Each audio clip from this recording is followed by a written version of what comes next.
யூடியூபில் காகித சக்தி செய்திகளை காணுங்கள். காகித சக்தி செய்திகளுக்காக செய்திகள் வாசிப்பவர் சவுந்தரராஜன். அதிமுக சார்பில் திருவள்ளூர் தெற்கு மாவட்டம் திருவேற்காடு நகர கழக செயலாளர் ட்ரிபிள் குமார் அவர்கள் தலைமையில் பூத் கமிட்டி தொடர்பான ஆய்வுக் கூட்டம் 27/3/2025 அன்று திருவேற்காடு நகரத்திற்குட்பட்ட பல்வேறு பகுதிகளில் நடைபெற்றது. திருவேற்காடு நகரம் 18வது வார்டு வட்டக்கழக செயலாளர் பி சுந்தர்ராஜ் அவர்கள் முன்னிலையில் நடைபெற்ற பூத் கமிட்டி ஆய்வுக் கூட்டத்தில் சிறப்பு அழைப்பாளர்களாக அதிமுக மாநில வழக்கறிஞர் பிரிவு செயலாளரும் திருவள்ளூர் தெற்கு மாவட்ட பூத் கமிட்டி பொறுப்பாளருமான ஐஎஸ் இன்பதுரை அவர்களும், அதிமுக திருவள்ளூர் தெற்கு மாவட்ட கழக செயலாளரும் அம்பத்தூர் தொகுதி முன்னாள் சட்டமன்ற உறுப்பினருமான வி அலெக்சாண்டர் அவர்களும் வருகை தந்து ஆய்வு மேற்கொண்டு பல்வேறு ஆலோசனைகளை வழங்கினர். அது சமயம் மாவட்ட எம்ஜிஆர் மன்ற செயலாளரும் திருவேற்காடு முன்னாள் நகரமன்ற தலைவருமான கோலடி டி மகேந்திரன் அவர்களும், நூம்பல் கந்தசாமி அவர்களும் மற்றும் 18வது வார்டு வட்டக்கழக நிர்வாகிகள், பூத் கமிட்டி பொறுப்பாளர்கள் பலர் உடன் இருந்தனர்.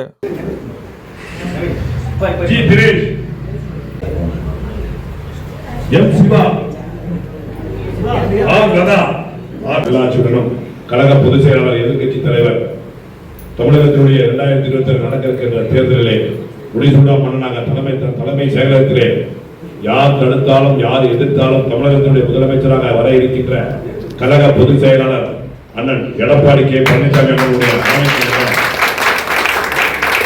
திருவள்ளூர் தெற்கு மாவட்ட கழகம், திருவள்ளூர் தெற்கு மாவட்ட கழகம், திருவேற்காடு நகர கழகத்தின் நம்முடைய 18வது வட்ட கழகத்தின் சார்பில் கிளை கழகத்தினுடைய கிளை கழக செயலாளர்கள், நிர்வாகிகள் ஆலோசனை கூட்டம் சீரோடும் சிறப்போடும் நடைபெற்றுக் கொண்டிருக்கிறது.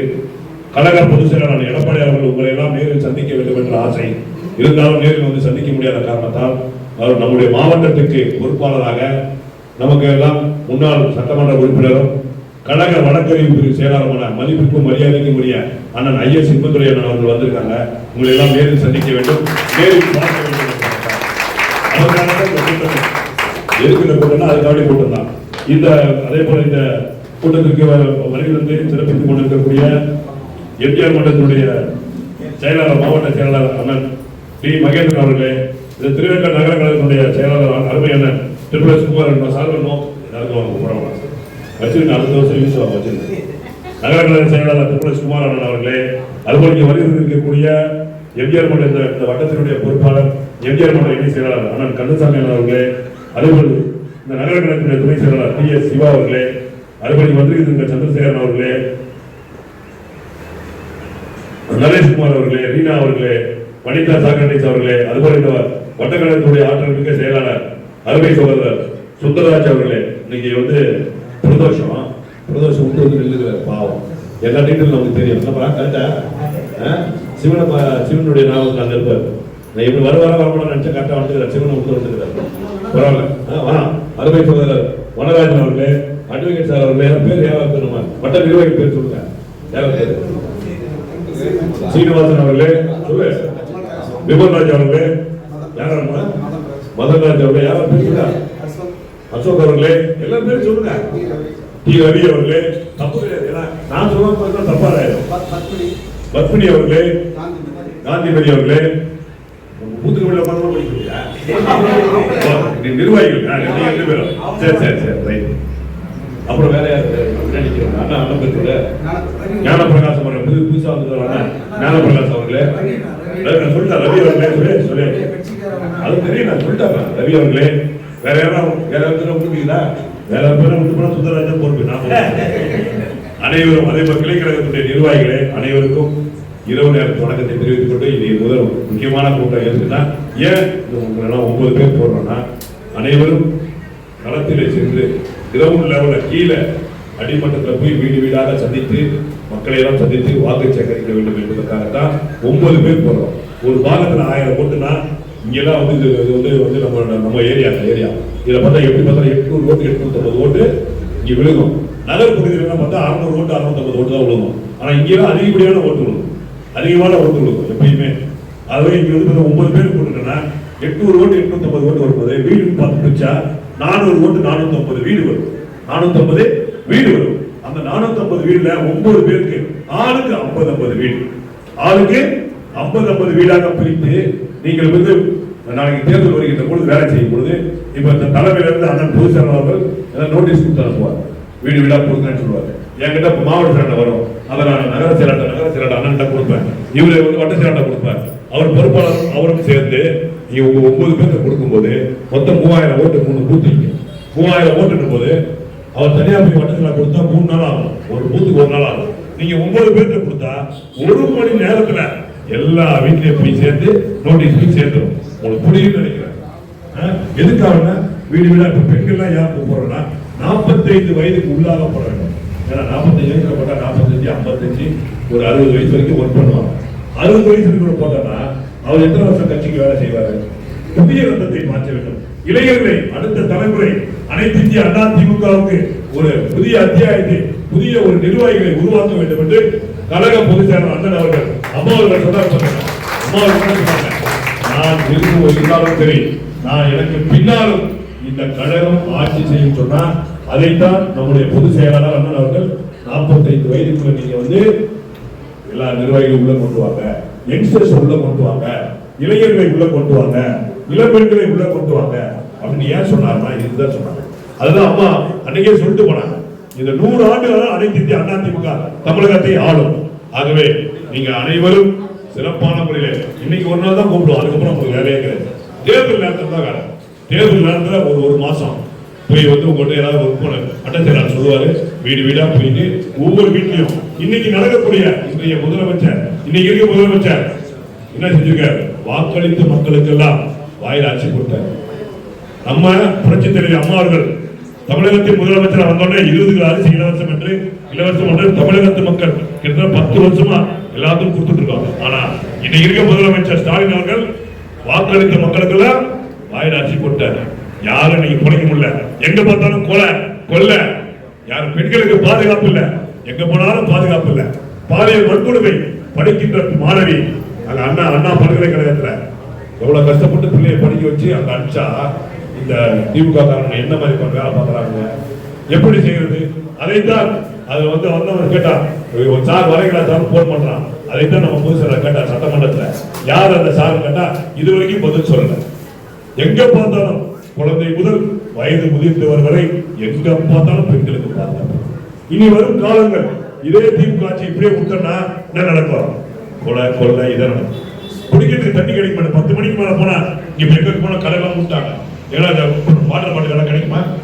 ஆனா இந்த தெருவுல போனா வாட்டர் பாட்டில் மட்டும் ஈஸியா கிடைக்கும், எங்க கேட்டாலும் கிடைக்கும். தமிழ்நாட்டில் 24 மணி நேரமும் வாட்டர் பாட்டில் கிடைக்கும், கஞ்சா கிடைக்கும். அதெல்லாம் குடிச்சுட்டு தான் கொள்ளையெல்லாம் செய்யறாங்க. இதையெல்லாம் நாம எதுக்கலாம்? இதுதான் உங்களை எல்லாம் நேரடியாக சந்திச்சு கழக பொதுச்செயலாளர் மாவட்ட செயலாளருக்கும் பொறுப்பாளருக்கும் என்ன அறிவுறுத்தல் கொடுத்திருக்காங்கன்னா, ஒவ்வொரு பாகமா போங்க, 9 பேரை சந்தியுங்கள், நம் கட்சியை பற்றி எடுத்து சொல்லுங்க, நம் கழகம் எவ்வாறு பணி செய்ய வேண்டும் என்று அந்த 9 பேருக்கும் எடுத்து சொல்லுங்க. அவர்கள் கிரவுண்ட் லெவல்ல கீழே வீடு வீடாக சென்று வேலை செய்யும் பொழுது நாம் கட்சி ஈஸியா ஜெயிச்சோம், ஈஸியா நாளைக்கே வெற்றி பெற்றோம். நீங்க நாளைக்கு இந்த ஊர்ல எது நல்லது நடந்தாலும் நீங்க இருக்கின்ற 9 பேர், ஒவ்வொரு பூத்துக்கு 9 பேர் போட்டுருக்கோம். நீங்க சொல்றதுதான் நடக்கும். நீங்க 9 பேர் வந்திருக்கீங்க, நீங்க சொல்றதுதான் நடக்கும். நாளைக்கு உங்க வீட்டுல யாராவது வேலை வாய்ப்பு வந்ததுன்னா நீங்க 9 பேர் நான் நிர்வாகி, உங்களுக்கு முன்னுரிமை வழங்கப்படும். கழகத்தில் கிரவுண்ட் லெவல்ல நீங்க வேலை செய்யக்கூடிய, அடிமட்டத்தில் வேலை செய்யக்கூடிய உங்களுக்கு முன்னுரிமை வழங்கப்படும். உங்க சொந்தக்காரருக்கு யாருக்காவது வேலை காய்ப்பு வரும், இல்ல ஏதாவது ஃபாரின் போவாங்க, போலீஸ் ரிப்போர்ட் வாங்கணும்னு சொல்லுவாங்க, என்ஓசி வாங்கணும்னு சொல்லுவாங்க, உடனடியாக கிடைக்கும். ஆட்டோ லோன் வாங்கி கொடுக்குது, வண்டி சுய உதவிகளுக்கு லோன் கிடைக்கிறது. இதெல்லாம் அரசாங்கம் வருகின்ற பொழுது உங்கள் மூலமாக இந்த பகுதிக்கு வட்டக்கழக செயலாளர் மூலமாக, இருக்கின்ற பொறுப்பாளர் மூலமாக, 9 நிர்வாகிகள் மூலமாக இந்த ஊர் மக்களுக்கு எல்லாம் கிடைக்கும். அதுதான் முக்கியமான வேலை, சாதாரண வேலை இல்லை. நீங்க வேலை செஞ்சீங்கன்னா நாளைக்கு தங்க நிப்பாட்டுக்கப்பட்டிருக்கு, நாளைக்கு பெண்களுக்கு தாலிக்கு தங்க கிடைக்கும், பெண்களுக்கு ஸ்கூட்டி கிடைக்கும், பெண்களுக்கு பாதுகாப்பு கிடைக்கும், மாணவர்களுக்கு கல்வி கடன் ரத்து சொன்னாங்க, கல்வி கடன் அவங்க படிக்கிறவங்களுக்கு கல்வி கடன் ரத்து கிடைக்கும், நம்ம குழந்தைகளுக்கு வருங்கால பெண்களுக்கு பாதுகாப்பு கிடைக்கும். நீங்க செய்யற வேலை சாதாரண பணி அல்ல, தமிழகத்து மக்களுக்காக செய்கின்ற பணி, இந்த சமுதாயத்துக்கு செய்கின்ற பணி, சமூக நல்லிணக்கத்துக்கு அனைத்து தரப்பட்ட மக்கள் நன்றாக வாழ வேண்டும், ஒரு நல்லாட்சி நடத்த வேண்டும். அதுக்கு தான் இந்த பணியை நீங்க எல்லாம் செய்றீங்க. சாதாரண விஷயம் இல்ல, ஏதோ கட்சியில கூப்பிடுறாங்க, கட்சியில வேலை செய்யறோம், ஏதோ வந்தோம் போனோம், அதெல்லாம் கிடையாது. நாளைக்கு இளைய தலைமுறையினர் காப்பாற்றப்பட வேண்டும், குழந்தைகள் காப்பாற்றப்பட வேண்டும், பெண்கள் காப்பாற்றப்பட வேண்டும், சட்டம் ஒழுங்கு காப்பாற்றப்பட வேண்டும் என்றால் நீங்க எல்லாம் ஒன்றாக இருந்து பணி செய்தால் கண்டிப்பாக பண்ணலாம். அனைத்து இந்திய அண்ணா திமுக என்ற தேரை நாங்கெல்லாம் பொறுப்பாளர், மாவட்ட செயலாளர், நகர செயலாளர், எம்ஜிஆர் மன்ற செயலாளர், வட்ட செயலாளர், இங்க எம்ஜிஆர் மன்ற இணை செயலாளர், நகர துறை செயலாளர் சிவா எல்லாரும் சேர்ந்து அனைத்து இந்திய அண்ணா திமுக தேரை இழுத்துட்டு போறோம். ஊர் கூடி தேர் இழுத்தால் வேகமா எடுத்துட்டு போயிடலாம். நீங்கள் அனைவரும் ஒன்று சேர்ந்து அந்த தேரை அனைத்து இந்திய அண்ணா திமுக என்ற தேரை வளர்ச்சி இருக்கின்ற போது அங்கே கோட்டையிலே நம்முடைய கழகத்தினுடைய பொதுச் செயலாளர் அண்ணன் அவர்கள் முதலமைச்சராக அமர்ந்து விடுவார். கோட்டையிலே முதலமைச்சராக அமர்ந்து விட்டால் என்ன நடக்கும்? நாட்டு மக்களுக்கு நல்லது நடக்கும், நாட்டு மக்களுக்கு பாதுகாப்பு கிடைக்கும். அந்த அண்ணன் அவர்களை அந்த முதலமைச்சராக உட்கார வைத்ததுல முக்கிய பங்கு இங்க வருகிறது. அத்தனை பேருக்கும் மாற்றி சொல்லலாம், நாங்கதாப்பா எங்க அண்ணன் எடப்பாடி அண்ணனை முதலமைச்சராக அமர வைத்தோம் என்று இங்க இருக்கிறவர்கள் மாற்றி பேசலாம். உங்களுக்கு முக்கியமான பங்கு ஏதோ கூப்பிட்டாங்க பேசினாங்க நினைக்காது. தயவு செய்து உங்களுடைய பொறுப்பாளர் கமலங்களை தொட்டு வணங்கி கேட்டுக் கொள்கின்றோம். இது சமுதாய பணி, இந்த நாட்டு மக்களை காப்பாற்றக்கூடிய பணி. ராணுவத்தில் சேர்ந்து வேலை செய்யறோம், எதிர்கால வேலை செய்யறோம், எதிர்களை காப்பாற்றுவதற்கு. இந்த திமுக எதிரிகளை, நாட்டு மக்களுக்கு தவறு செய்கிற எதிரிகளை, ஓட்டு போட்ட மக்களுக்கு எதிர்ப்பார் நடந்து இந்த திமுகவையும், திமுக அமைச்சர் பெருமக்களையும், இந்த திமுக ஒட்டுமொத்த குடும்பத்தையும் அகற்ற வேண்டும் என்றால், இந்த நாட்டை தமிழ்நாட்டை காக்க வேண்டும் என்றால் ராணுவத்தில் சேர்ந்து பணிபுரிவது போல் நீங்கள் மனச்சாட்சியோடு பணிபுரிந்தால் தான் நாட்டை, தமிழ்நாட்டை காப்பாற்ற முடியும். ஏனோ தான் இருந்தனா போச்சு. அதனால நீங்கள் செய்யக்கூடிய பணி மகத்தான பணி, தமிழக நாட்டு மக்களுக்காக செய்யக்கூடிய பணி. ஆகவே பொறுப்புணர்ந்து பொறுப்போடு தேவையில்லாமல் எதையும் பேசாமல் என்ன கூப்பிட்டாங்க அதான் போனா எதை போனாங்க பிஸ்கெட் மிச்சர் கொடுத்தாங்க வீட்டுக்கு போயிட்டான் அப்படின்னு நினைக்க கூடாது. புரியுதுங்களா? இது அடிப்படை. இது யார் வந்தாலும் வீட்டுக்கு வந்து என்ன பண்ணுவீங்க? தண்ணி போட்டு கொடுப்பீங்க, காபி போட்டு கொடுப்பீங்க, மிச்சர் கொடுப்பீங்க. இது இயல்பு, எல்லாருமே செய்யறது. ஆனா அதை சாதாரணமா நினைக்க கூடாது. அதுக்குதான் உங்களுக்கு எல்லாம் பொறுப்பு கொடுக்குறாரு. நாளைக்கு பொறுப்பு அறிவிக்கப்படுகிறது. நீங்கள் நாளைக்கு வட்ட செயலாளர் இருக்காங்க, அதற்கு ஈக்குவலானவங்க நீங்க. இந்த பூத்துல நீங்க தான் வேலை செய்யணும். இங்க இருக்கிற மாவட்ட செயலாளருக்கு ஈக்குவலானவங்க நீங்க. எனக்கு பொறுப்பே இல்ல, எனக்கு யாரும் கேட்க மாட்டாங்க. நீங்க தான் பொறுப்பாளர்கள். நீங்க உங்களுக்கு தான் பொறுப்பு வழங்கப்படுகிறது. அதை யோசித்து பார்த்தா கழக பொதுச் எடப்பாடியாருக்கு நீங்கள் அனைவரும் நன்றி சொல்ல வேண்டும். ஏன்னா வீட்டில் இருக்க உங்களுக்கு பொறுப்பு தேடி கதவை தட்டி கொண்டு அனைத்து இந்திய அண்ணா திமுக வருகிறது. அதை நீங்கள் பயன்படுத்திக் கொள்ள வேண்டும். நாளைக்கு உங்க வீட்டில் யாருக்காவது வேலை வாய்ப்பு வந்தா ஈஸியா இருக்கும். அதெல்லாம் மனசுல வச்சுக்கிட்டு நீங்க சிறப்பான முறையிலே இவ்வளவு நேரம் மணி 9 ஆயிடுச்சு. எந்த கட்சியும் நடத்த மாட்டாங்க.